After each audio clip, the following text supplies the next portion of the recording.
37. Let's look at some shit.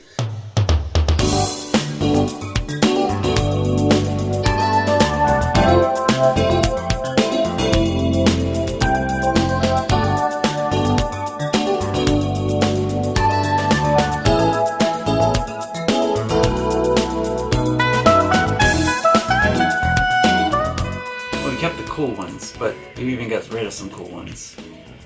So I don't know what you would call these. You could study this the way you would study Sgt. Pepper. I think you could take even more time studying this one. There's so much going on here. There are couples here, but this is what you want to listen to when you're up all night. This is 4 records. This is a compilation album of the greatest hits of being alive.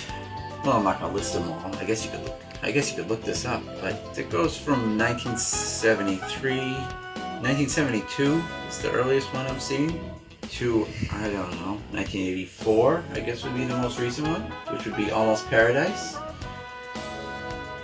which is credited as the love theme from Footloose. That's the first time I've ever read that as something for Almost Paradise by Mike Reno and Ann Wilson. There's just too many things to list. Ghostbusters is one of the more recent ones on here. So if Ghostbusters is the most recent song on here, it gives you oh, it's The Studio, 1985. It's a party album. For people like this. Yes. Why Don't You Like Me? Nobody Likes Me. The greatest soundtrack to a movie I have not ever seen. Down in the Park, Gary Newman. The Return of Bruno, because he was gone for so long, and now he's back, thank God. Just blocked my mom. The Sexy Laura Branigan. It's sealed. Yeah. They're completely sealed. But it's a nice foot picture, so I guess we can move it. John and Yoko, I've never heard of them. Don Johnson, I've heard of him. Heartbeat. Featuring the song Heartbeat. Erotic Aerobics. There are your instructions. Read as you listen. Or do as you listen. Anne Margaret. You know, I bought it because it was Anne Margaret. But the music, all of her music is good, actually. Really? Yes. It's outstanding. Well, that's my kind of music anyway. I'd listen to it anytime.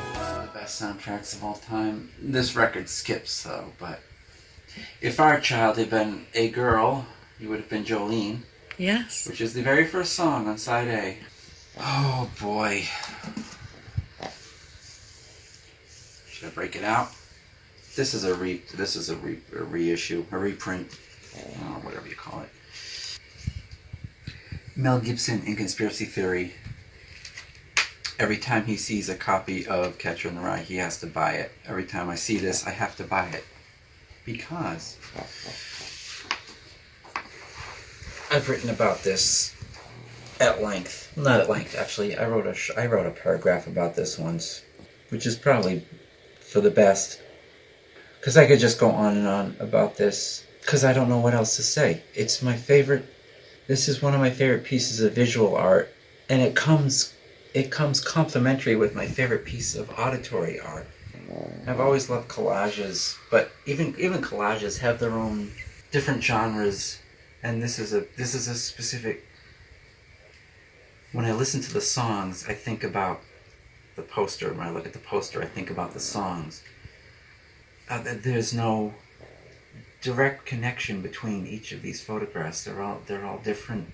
They're all different film stocks. They're all different colors. Interesting thing about this. This was made by Richard Hamilton, who was a pop artist and has a lot of other great works. This poster was filled from top to bottom, side to side with photographs. Only after did he go back and fill in spaces with white to create negative space to sort of complement the cover of the album. And that's sort of my favorite part of it, because it makes everything else just glow that much more. I have 3 or 4 others of these in case of emergency. I don't want to go on too long about it because I'll just start crying. I want to talk about everything in this one. I don't know where to start. To Paul, thanks for buying my old record. Hugs and kisses, Ronnie Blakely. She does horror conventions because of Elm Street, but I mean, she was nominated for Nashville. Dues. It's the first song, which is from Nashville. I don't know if that might be the only song from the movie. Bluebird. That's probably the best song in the album. Down to the River is another great song. If you enjoy Nashville at all, you gotta have this, or listen to it, or find a way to get your hands on it.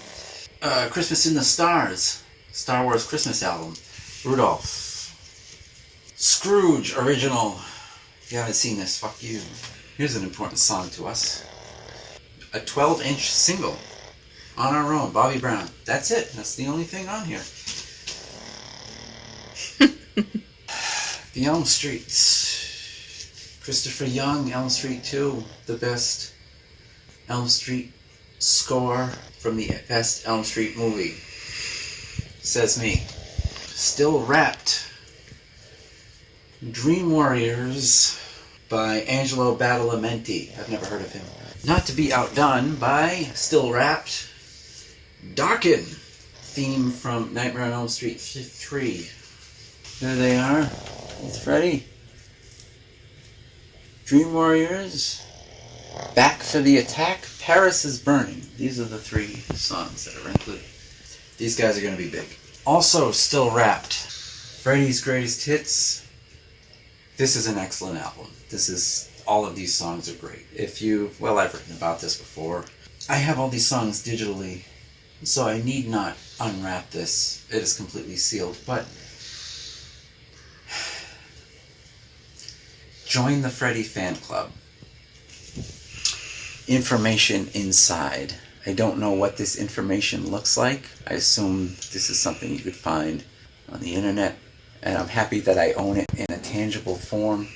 I'm saddened that I will never see it, because here it will stay in this shrink wrap. Because once you unwrap it, you lose this sticker, and this sticker is just as good as the rest of the album. Elm Street Dreams, download now. Horror Hound has informed me that this is pricey. This was a gift to you. Yes.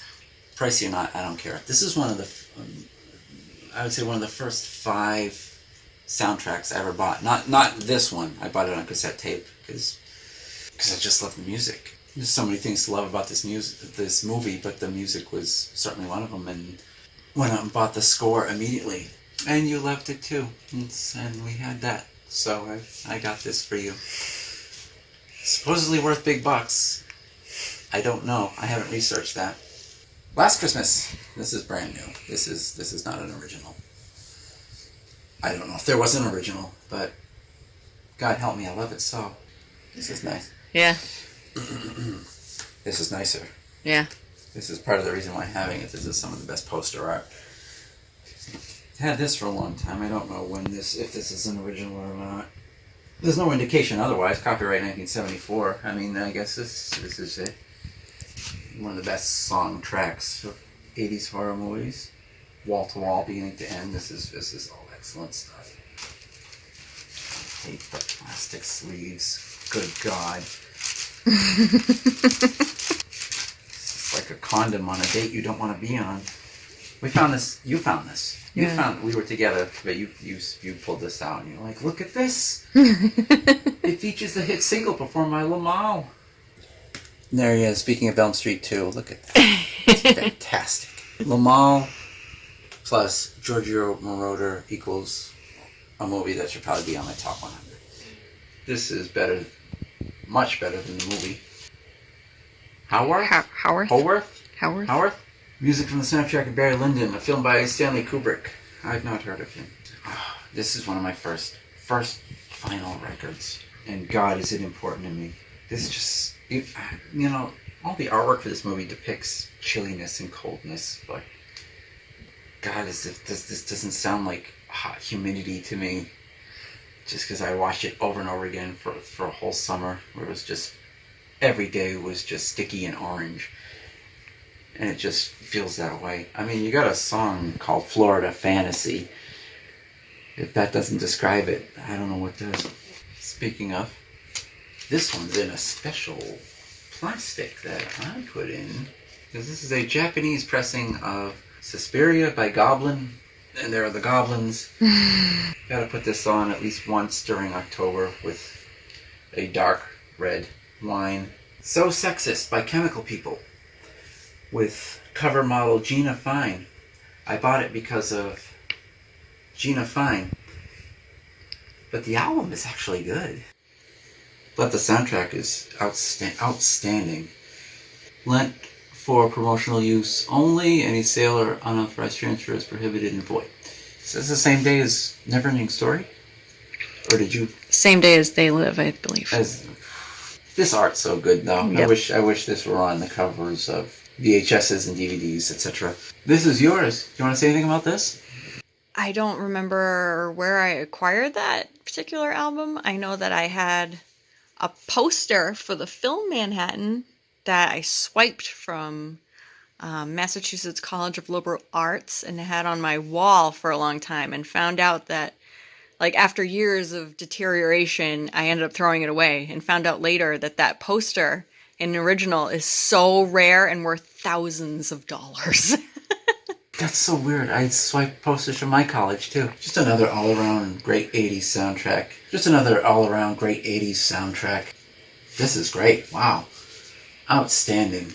I got this not long ago. Just 'cause. I mean, yeah. Shit, man. The sleeve isn't in great condition, but it doesn't matter because the disc itself is just beautiful. Oh my goodness. Well, here we go again. The chase is on. I better get one of my energizers. Every time I get an energizer, those ghosts turn blue. I love to watch them turn blue. There's nothing I'd rather do.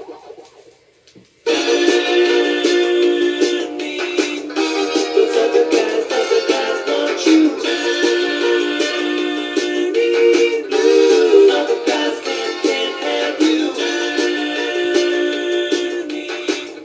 I love to watch them turning blue.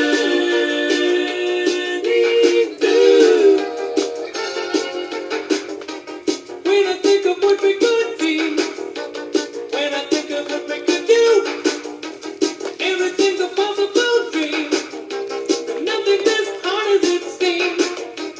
When we were growing up, it didn't take us long to find If you combine that we're two of us. Michael McDonald with Kenny Loggins,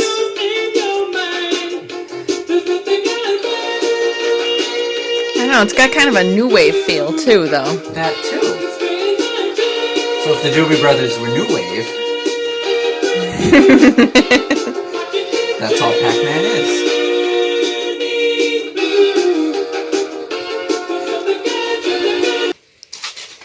So, if this is on YouTube, I guess we'll have to... Sharon Mitchell, Talk Dirty to Me.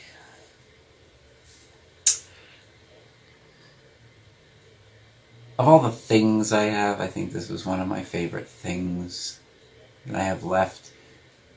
It's the same on both sides. There's no track listing.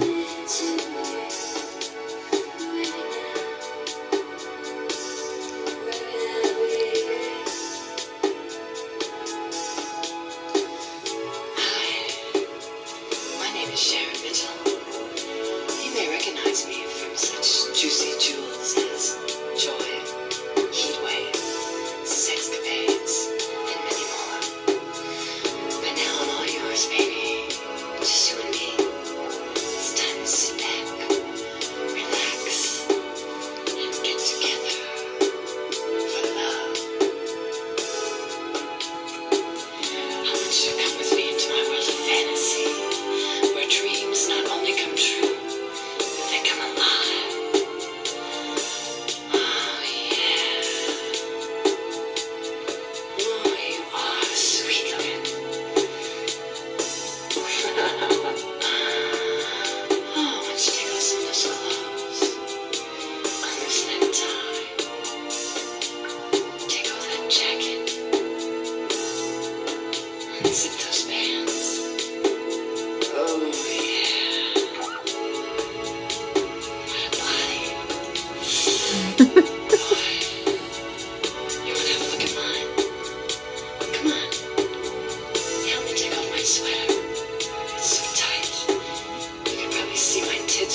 Onto the kiss whole from thing? the face.